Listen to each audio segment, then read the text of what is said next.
స్తోత్రం. ప్రియ బిడ్డలారా, ఈ రోజుల్లో తల్లిదండ్రులే కావచ్చు, పెద్దలే కావచ్చు, అనుభవులే కావచ్చు, వారి అనుభవాలతో పిల్లలకే కానీ తమకంటే చిన్నవారికే కానీ ఏదైనా సలహా ఇచ్చి మీరు చేయనది లేదా మీరు వెళ్ళినది సరైనది కాదు, మీరు ఇలా చేస్తే బాగుంటుంది, అది సరైనది కాదు అని అన్నను దాన్ని పట్టించుకోకుండా దాన్ని విని ఏది మన పరిస్థితులకు సరి అయినదో అని ఆలోచించక మీరు పాతకాలపు వారు అప్పటి పరిస్థితులు మరియు ఇప్పటి పరిస్థితులు వేరే అని తీసి పారేస్తారు చాలామంది.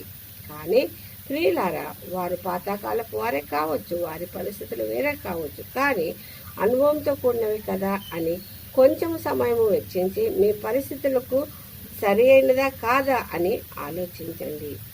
మీ అనుకూలతను బట్టి ముందుకు వెళ్ళండి. ఎందుకంటే ఒక్కొక్కసారి మీ ఎదురుగానున్నదే మీకు కావలసిందేమో, దాన్ని మీరు చూడలేకపోతున్నారేమో, పెద్దవాళ్లకు దూరపు చూపులో అది కనబడుతున్నదేమో, అది ఆ సమయంలో అర్థం కాకపోవచ్చు.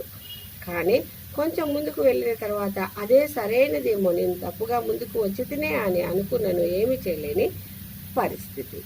అదేవిధంగా సిరియా రాజైన బెన్హదదు తన సైన్యమంతటితో షోమ్రోనును ముట్టడి వేయగా గొప్ప క్షామము కలిగినది. అది ఎంతటి మహాభయంకరమైనదంటే ఆకలిని భరించలేక 2 స్త్రీలు తమ బిడ్డలను ఆహారంగా భక్షించుటకై ఒప్పందము కలిగి ఒకదాని బిడ్డను భక్షించిరి. మరుసటి రోజు మరొక దాని బిడ్డను నివ్వమనగా అది తన బిడ్డను దాచుకున్నటచే అది రాజు దగ్గరికి వచ్చి పరిస్థితిని వివరించింది.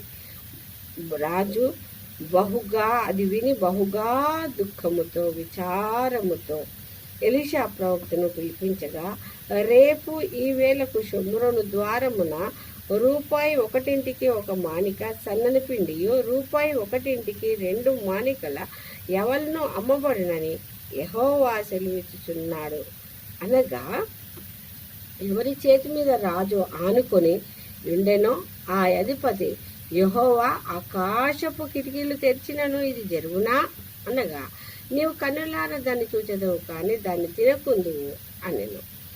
అతను ఆ మాట యందు నమ్మిక ఉంచలేదు. కానీ ప్రియులారా, ఏమైంది? యెహోవా తన రథముల ధ్వనియు, గుర్రముల ధ్వనియు, గొప్ప సమూహపు ధ్వనియు సిరియన్లకు దండుకు వినిపింపగా వారు భయపడి వారి సమస్తమును వదిలి తమ్మును తాము రక్షించుకున్నటకై పారిపోగా, పట్టణపు గుమ్మున్న వద్దనున్న 4 కుష్ఠరోగులు దానిని చూచి రాజుకు తెలియచెప్పగా, ఇది సరైన సమాచారమేనానని తన రౌతుల ద్వారా తెలుసుకొనగా జనులు వెళ్ళి సిరియనుల దండపేటను దోచుకున్నది.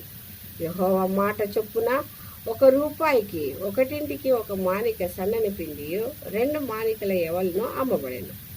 ఏ అధిపతి ఇది జరుగునా అని అన్నాడో అతనికి ద్వారమును నిలబడుటకు నిర్ణయింపబడగా, ద్వారమందు జరిగిన తొక్కుడాటలో అతను మరణించినాడు. తను కన్నులారా సమస్తమును చూచినను దానిని అనుభవించలేకపోయినాడు. ఆ విధంగా దైవజనుడు చెప్పినట్టుగా కన్నులారా దాన్ని చూచెను కానీ దాన్ని తినకపోయెను. అది సంభవించింది. కాబట్టి చేతులు కాలిన తర్వాత ఆకులు పట్టుకోక ముందుగానే జాగ్రత్త పడి ఏ పరిస్థితులకు ఏది సరి అయినదో ఆ విధంగా జీవించుటకు తెలియజేసే వివేచన జ్ఞానమును పరిశుద్ధాత్మ తోడును సహాయంతో మనల్ని నడపమని మనము వేడుకుందాము, ప్రార్థిద్దాము. ఈ కొద్ది వాక్యము దేవుడు దీవించును గాక. ఆమేన్, ఆమేన్, ఆమేన్.